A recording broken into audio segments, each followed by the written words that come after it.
I know you gonna dig this. Hey, wait, I got a new complaint.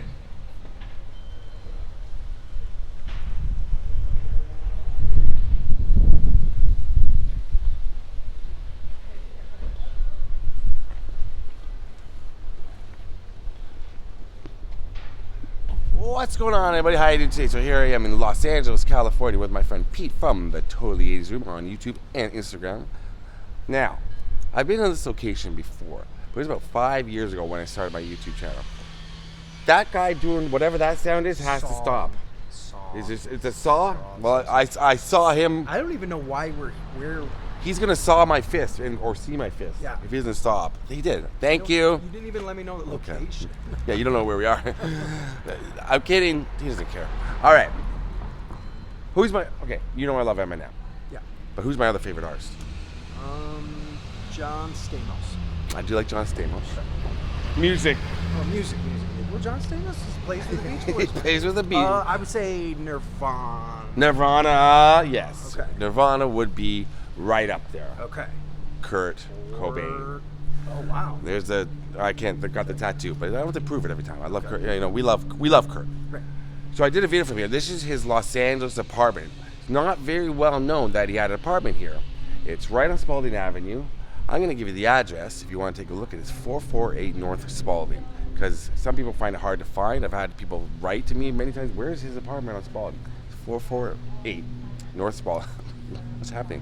448 North Spalding. And lived here during the height of Nirvana's success after Nevermind came out. Oh wow. Look at these houses. This is it's tiny. Beautiful That's still a neighborhood. nice neighborhood, yeah, Yeah, it's a but great I mean, like one of the world's most recognizable rock stars Wow. lived right on this street. Yeah. And I'm gonna tell you something else about this street because we're gonna go somewhere else. But right now, let's go over to the apartment. Take a look. We just drove by. I can see in a little bit. So this is pretty cool. But Kurt Cobain lived here. Awesome. Yeah. So like I said, I did a video from here a long time ago. One of my first videos. So you may think you've seen it all with that video, but you didn't, because I'm gonna take you somewhere else that's cool, having to do with Kurt when he lived here. Now, where are we here? Yes, here we go. It's this one here on the right, 448. 448 and a half. What's happening inside? I'm not sure. There we go. So there's lots of famous photographs of Kurt inside here. And especially in the bedroom. But he actually spent a lot of time, Pete, like as you, in the bathroom. He spent a lot of time with that, but he was actually creating stuff in the bathroom. Okay. Rumor has it. Then we got a lot of yeah, he wrote "Heart-Shaped Box" in the bathtub, which is one of their biggest hits from In Utero. So a lot of In Utero was written here. They lived here, I believe, for about. Courtney was pregnant with Frances Bean, and when she was 8 months pregnant, they moved out. And where did they move to? The Alta Loma house, the abandoned house that I filmed last year or the year before. Wow. But yeah, so it's right in here where they lived. And the reason why they wanted to get away from all the industry noise and everything that was going on. So this is where they kind of chose as a little hideaway, which kind of makes sense because now that I think about it, it does just kind of blend in. Oh yeah. It's not like some weird house Sure. where everybody could find him. But apparently this is where, along with the Olympia apartment that I've stayed at a few times now, his Pear Street apartment. Not a flashy guy. Yeah, Not a flashy guy. All the videos I went to. I've now, yeah. You went to the other house this morning. You walked up without me. Yeah. Yeah. And I went up to Yeah, you went up to look at it. But I think I've been to every residence he's ever lived in. If you watch my channel, I've got a Nirvana, Kurt Cobain playlist. Check that out. But this one, what was I going to say? It's the Pear Street apartment in Olympia, and this apartment, I would say, are his two where he created everything. Wow. Pear Street is where Nevermind, where he wrote a lot of Nevermind, worked on his artwork, and here's where he worked on the bulk of In Utero, and also a lot of painting. The walls were painted. The walls were painted. So, like, he would paint on the walls. So if you peel away some of the paint, especially above the fireplace in here, you'll see some of his original artwork. Very successful when he lived at this place. Oh yeah. Alta Loma place. Oh yeah. Right? Yeah. So maybe that's like a writing thing. But it must be. Yeah, I mean it's nice, but these are not like. No, it must be because it may be. mansions by He doesn't any need. stretch. I mean, he Yeah. doesn't need. He didn't need, from what I can tell, he didn't need all the trappings of a rock star lifestyle. Yeah. He liked it just, Yeah. He pretty much stayed in 1 or 2 rooms Right. every time. What wherever. about what about the home in Seattle? There's there's 3 or 4 that I filmed in Seattle, but the last one, the Lake Washington one. Is that yeah. impressive? Oh yeah. Okay. Yeah, it's pretty impressive, and it's well known, of course. And at the time when he was famous and alive, in like late '93, '94, people knew the house. Well, okay, people would go yeah. there and stuff, Sure. and in the park beside. So maybe these are like just hidden in plain sight. Yeah. Right here. Yeah. There's a famous picture of him. He's got a parrot on his head in the bedroom, and it was taken here. And in the background of this painting on the wall says Gerard Cosloy, who is like a big in the punk scene, and Matador Records is what he had. Wow. So for some reason, I had his name painted behind him on the wall. But yeah, apparently his favorite spot in this house, or in this apartment, was the bathroom and the bathtub. Now they moved out of this place because there was a leak in the bathroom. They went on tour, there's a leak, and he liked to store his stuff in the bathtub. So books and guitars, everything got damaged, so they moved out. And this was an Airbnb for a while. You could rent this out. I don't believe you can anymore, but they, well, there's people in there. With lights are on, pretty cool. You cannot rent this out anymore from what I know. There's a friend sign, there's a barbecue. I don't think that's Kurt's barbecue. But yeah, this is it right here. So Pete, we're not too far from the hustle and bustle of LA. Yeah. Immediately to our west, like that way, is a very famous restaurant on Fairfax. And Kurt Cobain used to go there and sit and just eat, relax. It's a short walk. And a lot of other rock stars, and one of your favorite bands has a connection. You know what place I'm talking about? I know the place. It's called Cantor's Deli. It's on Fairfax. We're going to go there, take a little trip in there. I've done stuff on Canada before. I'm going to do a full video there again one day. Let's go there right now. All right.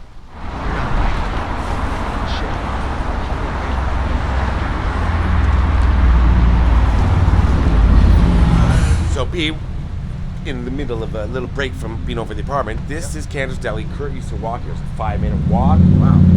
And inside Cantor's Deli. Now, I made a video from here before. I never put it up. I made a huge video, but it's so loud in the background stuff. It's quiet today. I'm going to go in and show you where Guns N' Roses sat. Mark Cantor and his sister Jacqueline own it. Mark Cantor grew up with Guns N' Roses, the band. Slash. Him and Slash are like best friends, right? Yep. Friends with the band. Yeah. Helped them start their careers. Right. So this place has a lot of music history, but this video is about Kurt. So Kurt used to eat here at Cantor's Deli. Let's go inside.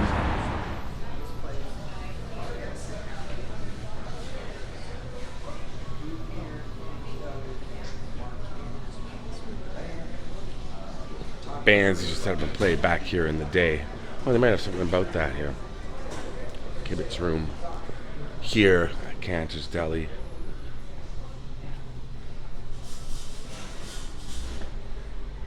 There we go. Lots of famous people. This is the place to come to, especially after shows. So Pete, look right over here. I know you know where I'm headed. This isn't Kurt Cobain's booth. This is Guns N' Roses' booth. That famous photo right there. Taken right here. There they are. There's Slash. All. Yeah. They got beer, so yeah, I guess they were drinking. That makes sense. Yeah, no, I like that. I want to go into this room for the special booth. Bono has been here. He left a $150 tip on a bill that was less than $20. And there he is, sitting right there. Wow, I wonder what table that is. Where's the Bono table? That's awesome. Bono right there.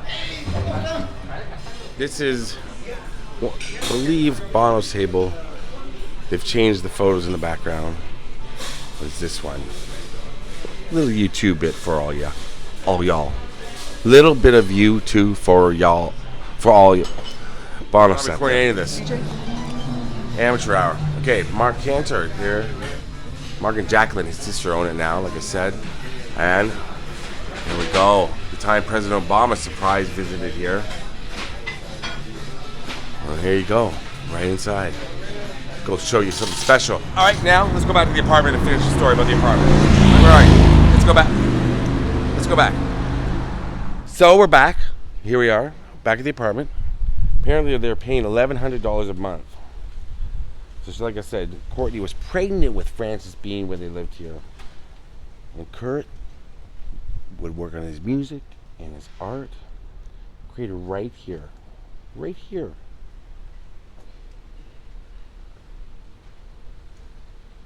So if we can look inside, it's right to the right there. It's a 2-bedroom flat. And like I said, it was available. Sadly, no longer as an Airbnb. I think it's rented out. A gentleman by the name of Brandon owns the building, or owns the unit, at least from what I know. I'm not too sure. But it was messy inside, Pete.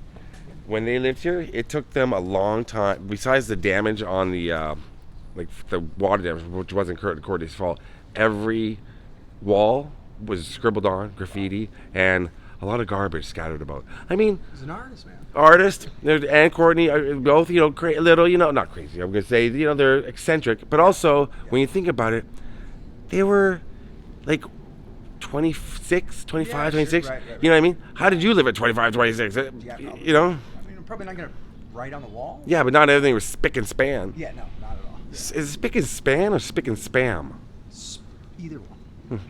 Not everything was hamburger helper. You know what I mean? But yeah, they live right here. Let's see. You know what? I don't give a shit. Let's just go right here. Kurt Cobain used to come right in here. And there it is. Unit 448. How cool is that? And I was gonna rent it a couple years ago, and it was on Airbnb, but it was booked up. But apparently, when they had it set up for Airbnb, the owner said, didn't have a ton of people come, like 4 or 5 times a year people would rent it out. And he said whenever he'd be here, like every now and again, a middle-aged guy would walk up and say, hey man, do you know the history of this place, type of thing. Wow, yeah. And you know, because it's Nirvana fans.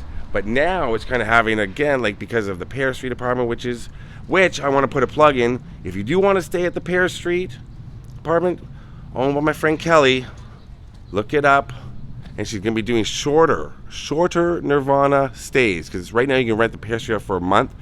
But soon you're going to be able to rent it out for shorter periods. If you're a Nirvana fan, just look on Airbnb for the Pear Street Nirvana apartment. And I just spoke to Kelly recently, and it's going to be available for shorter periods. So you don't just stay there a full month. Because, you know, that can get expensive for some people. Expensive for me, expensive for you. A month, you know? Like, Yeah. But this one, I believe, is now somebody is living here. I don't know for sure. Maybe Brandon will contact me if he watches this video. And I just put in a plug for his Airbnb, and then maybe he'll let me stay and paint the walls and, Oh, yeah. you know, lay in the bathtub. You're an artist. Oh, yeah. Why not? You're damn right I am. Thank you. Okay. All right. Jeez. Happy. And Pete, because he's obsessed with people that carve stuff into the sidewalks, I am, too. have a happy handstand right outside of Kurt's, Los Angeles. They call it a flat, but we're not in England here. No, it's No, not. no. They're not having crumpets and tea in there. They're drinking, they're having a beer at breakfast and It is some sort of bonging a blintz. It is some sort of an Adobe. What do you say? Adobe, yeah, Adobe. Can you say Adobe? Adobe. With a Movie? clay roof. You know the movie? Adobe. Come on. Billy Madison? Pee-wee's Big Adventure. Oh, yeah, that's right. Adobe. They all just repeat it, and Pee-wee's rolling his eyes like, come on, I want to see the basement. An Adobe. Can you say that with me? Adobe. There's no basement at the Alamo. There's not. Everybody knows. All right. Thanks for watching, everybody. Pete, Yeah. I'm glad you got to see this. Yeah, man. Yeah. Good. Nice surprise. Nice surprise. Wasn't See, it's expecting full of surprise. I wasn't expecting to do it either, but I was like, you know what? It's been a long time since I've seen it, and if I want to see it again, I want my viewers to see it again. Because what comes first? Food. What comes second? You. My dog. Third, the viewers. Thanks for watching, everybody. Pete, boom. All right, Kurt Cobain's apartment right here. L.A. Peace out.